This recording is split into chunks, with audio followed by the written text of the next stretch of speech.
What is going on, you guys? Welcome back to the channel. Today we are going to be working on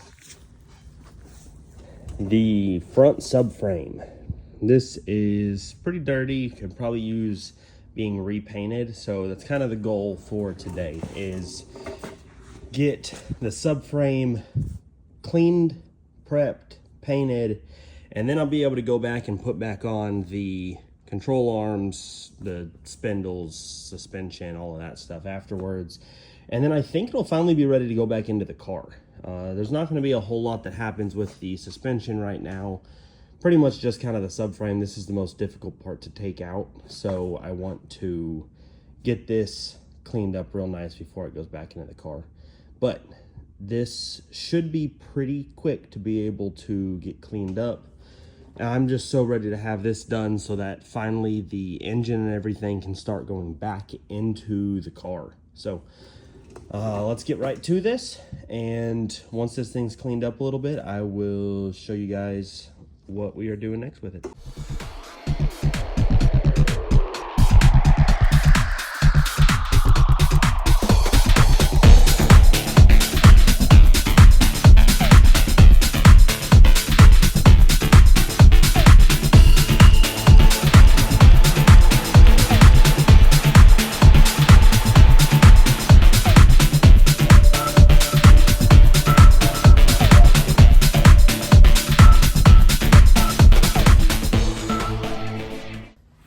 So we just did the first degrease and brush with this bristle brush over here, and we're able to clean up a decent bit of it. There's quite a bit of bare metal down over here that just kind of from the paint wearing off over time. And the underneath of it as well is pretty clean. We are going to be going ahead carrying this outside and pressure washing the entire thing. That should help take off any of the kind of smaller crevices and stuff like inside of here where it's kind of difficult to be able to reach. And then once we do that, I'm actually going to be hitting it with a rust reformer. This will encapsulate any rust areas and make it kind of sealed in, protected. Hopefully not be able to spread as much anymore. You do need, before you use that stuff, to make sure that you get the rust off of the surface of everything. You don't want to just cover up uncleaned and prepped rust, but being able to seal everything in once it is prepped properly will help it prevent any future rust on it. So let's bring it outside, get it pressure washed, and see what this thing looks like painted. All right, you guys, we just got this pressure washed. I put some more degreaser on it, scrubbed it just a little bit more, and let that degreaser soak in, and then pressure washed all of it off, and it came out really good. It's completely dry now. There's no more grease or anything on it.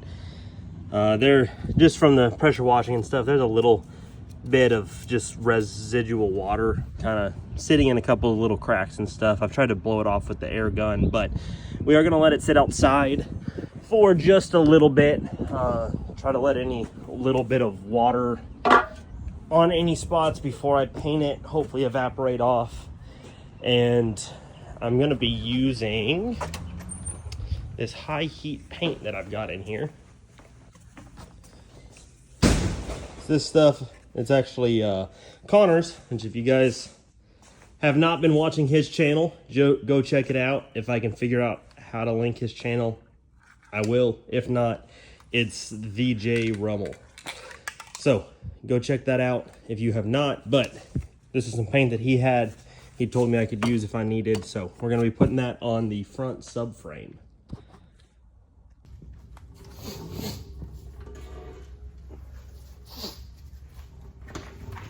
All right, you guys, so it has been just a couple of days now. This subframe has completely dried, and now that it is dry, we're gonna go ahead and put it back in the car. There's a couple other things that still need to be done, one of which that we're gonna get done shortly is the brake lines. They're gonna need to be reworked. I gotta be able to mount something that we're adding in here, I'll get to in just a minute, but that still has to be done.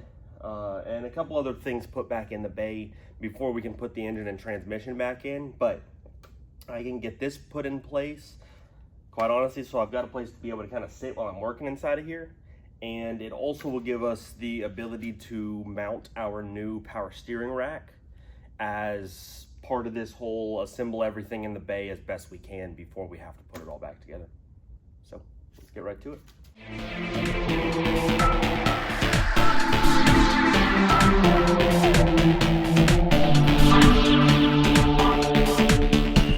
All right, so we just got this all bolted up into place. Looks good in the bay, taken care of. Definitely glad that I repainted this. So the next thing, like I mentioned, we're gonna be working on is the brake lines. I'm gonna end up moving some of this stuff out of the way, but my brake lines come just one line down here, runs to the back of the car. And then off of the booster right here, you have two lines. So one line will split off and run to the back, and then the other line will come off and goes to both of the two front calipers. But we are going to be adding in, let's see, I believe I've got it sitting right in here. We are going to be adding in this line lock solenoid. Basically what these do, if you guys don't know, is it is a solenoid valve that when activated will close and restricts brake fluid flow. You do that so that you can cut off the brake fluid flowing to the rear tires, but not to the front. And that will allow the front wheels to lock up. The brakes will hold the front still, but will not do anything to the rear. And it's really just for burnouts. I mean, it's to be able to heat up the rear tires and not have to worry about having any brake fade on the front. It's not completely necessary. I'm not going to be drag racing or doing anything crazy with this. It's more so just kind of a fun thing to be able to add in so I can do some burnouts and make some smoke.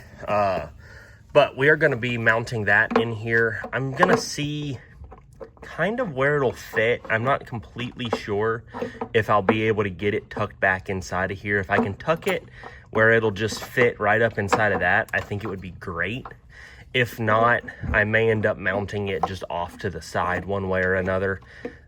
These wires, I'm going to end up extending, running up through the firewall right here with some of the other wires that I'm going to need to run myself.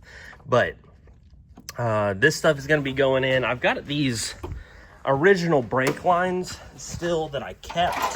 This is all of the lines that goes to the ABS. Actually not going to mess with that because I don't want it to drip brake fluid over everything. But those lines are still there, so I may be able to reuse just a little bit of those anyway for like the crossover to get over to the passenger side. Beyond that point, for the braided lines or the rubber lines, I've actually have upgraded stainless steel brake lines that we are going to be installing. So those will be going on. However, right now the big priority is just figure out how to be able to route the hard lines up in the front where they'll be tucked out of the way, look good, and we'll actually be able to delete the ABS as opposed to having to keep it in and run that whole mess of hard lines that aren't needed anymore because the ABS system doesn't even work in the car. It didn't work when I got it. It's old. The valve bodies wear out inside of it. So I'm just going to get rid of it completely. Cleans up the bay a lot. So we will get to that. Maybe a little bit of in and out. I'll update you guys as we're going through it, but it is going to take a little bit of time for me to be able to kind of bend some of the lines and make it look nice inside of there. All right, so just a quick little update for you guys. I got the brake booster bolted back down through the firewall, new gasket back inside of there. So that's good to go. I went ahead and loosely put on the brake master cylinder.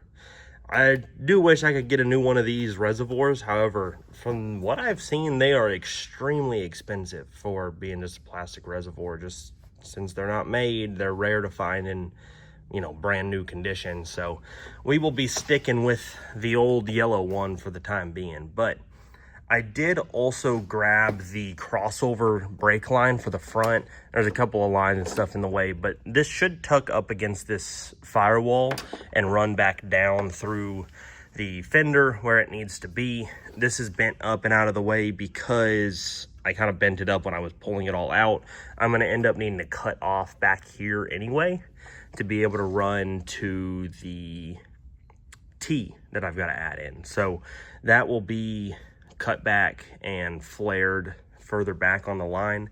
But this is kind of where we're at right now. Just kind of putting everything in place of where it needs to go to be able to have lines ran. I did also take this line lock solenoid and was able to bend around the mounting tabs just a little bit for it so that I can fit it right inside of here where the it was like a restrictor valve, kind of help balance out the front and rear brakes. A lot of people, from what I've read anyway, take that out. I was going to go ahead and delete mine, and this just so happens to fit perfectly inside of there. So I will be able to run one of the brake lines right off the back of this master cylinder straight down to the inlet here, and then right out of the outlet here to this brake line, and that will run to the back of the car. So that one should be super simple. The front one takes a little bit more work just because I also have to add in a T-fitting because I have to be able to split this off to go to both of the front lines. So this one's going to end up coming out. I'm going to try to tuck it pretty much straight back to keep it out of the way. It's going to come up against the fender well down to around this area. I've got to make sure I clear all these lines, but I'm going to keep it somewhere right around here.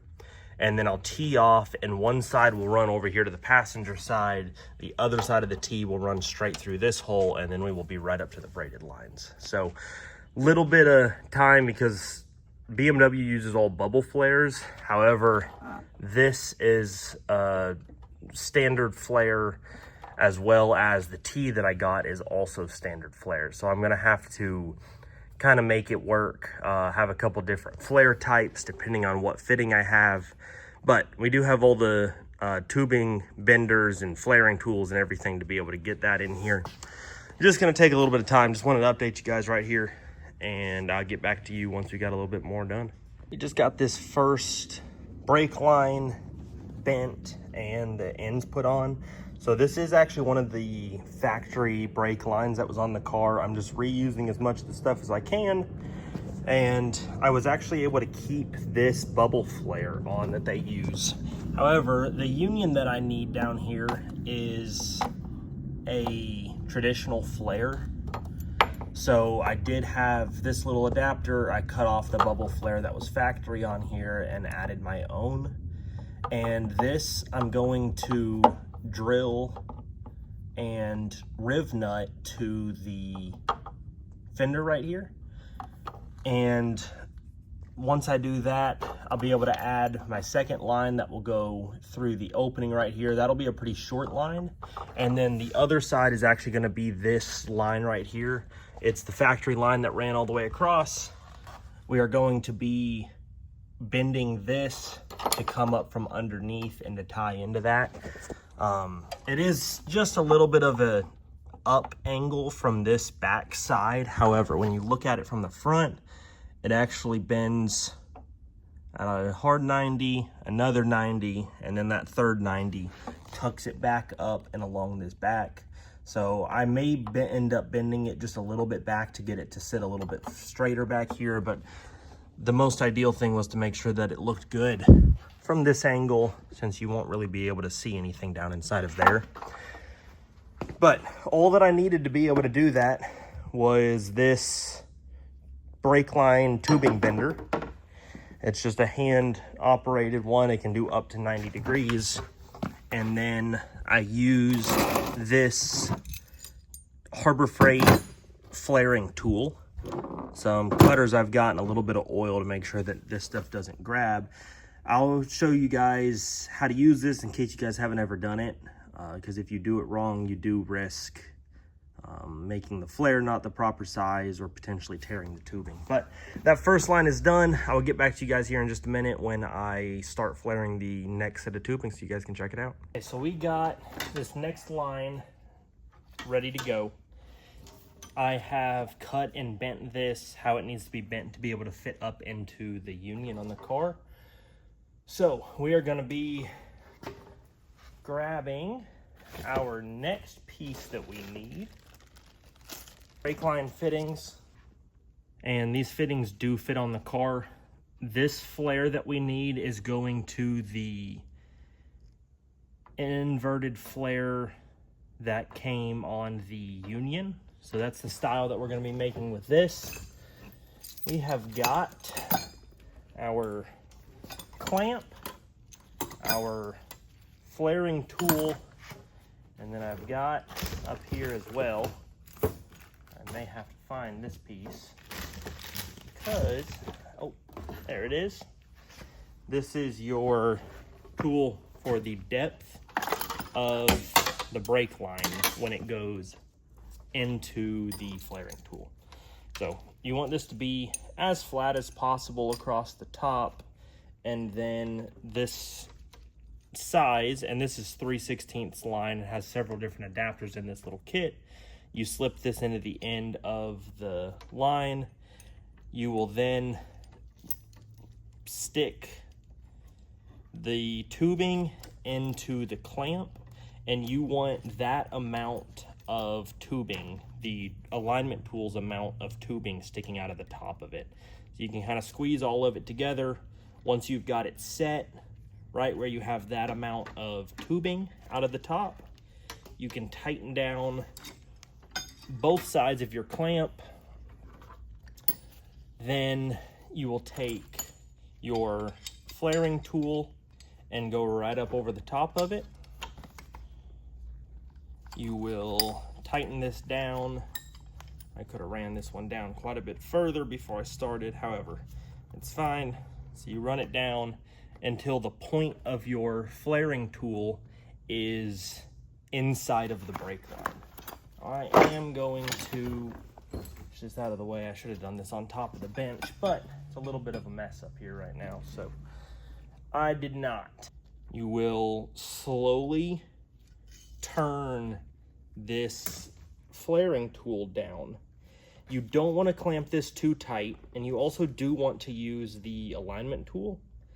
And the reason for both of those, not wanting to go too tight as well as using the alignment tool, is because if you do either one of those, you'll actually split the brake line.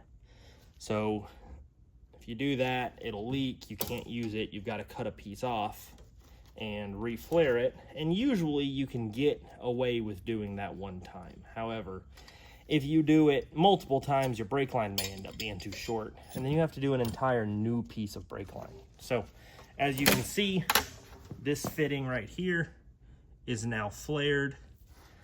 One thing you need to make sure you do that I didn't mention, I did do, but I didn't mention, is put your brake line fitting on prior to flaring this. If you don't, you're not going to get it on afterwards. Just make sure you do that.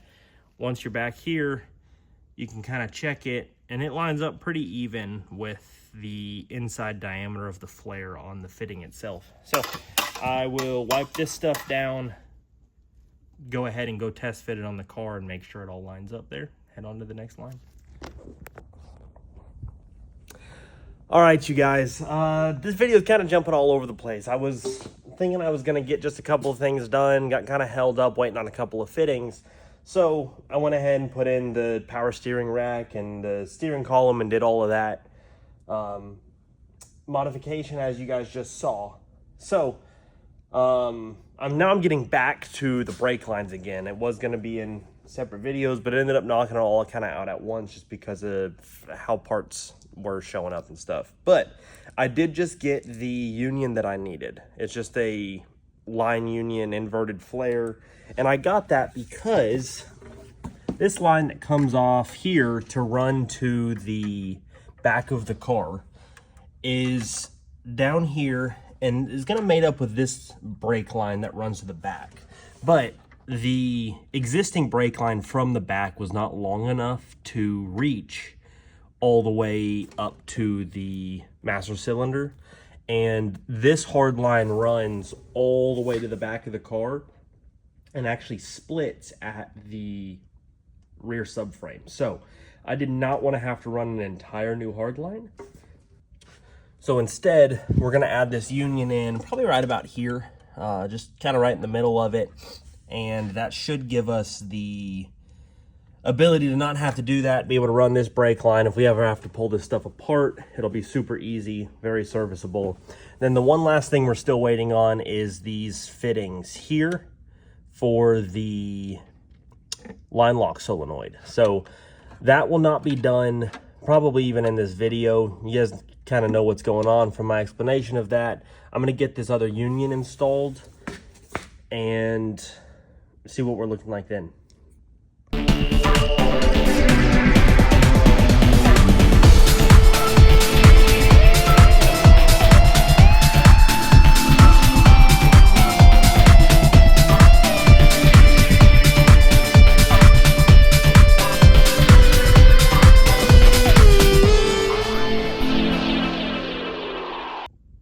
We just finished up installing this brake line union. It will end up clipping in right here, hold itself in place. This should be good. Everything's tight.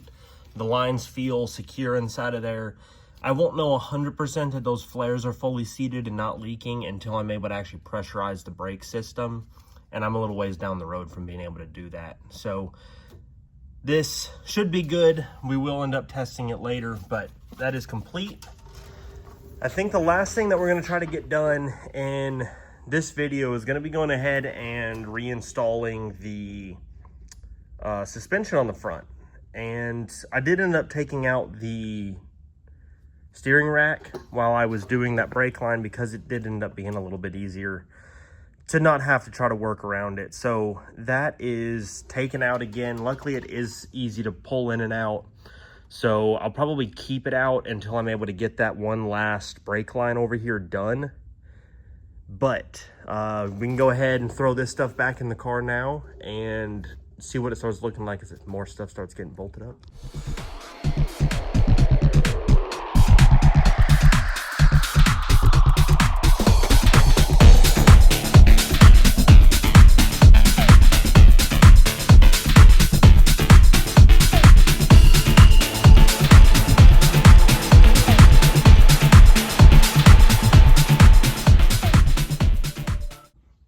Okay, I think we are completely done with what we're going to be getting taken care of in this video. I did end up putting the steering rack back in just so we can kind of see the current stopping point that we're at.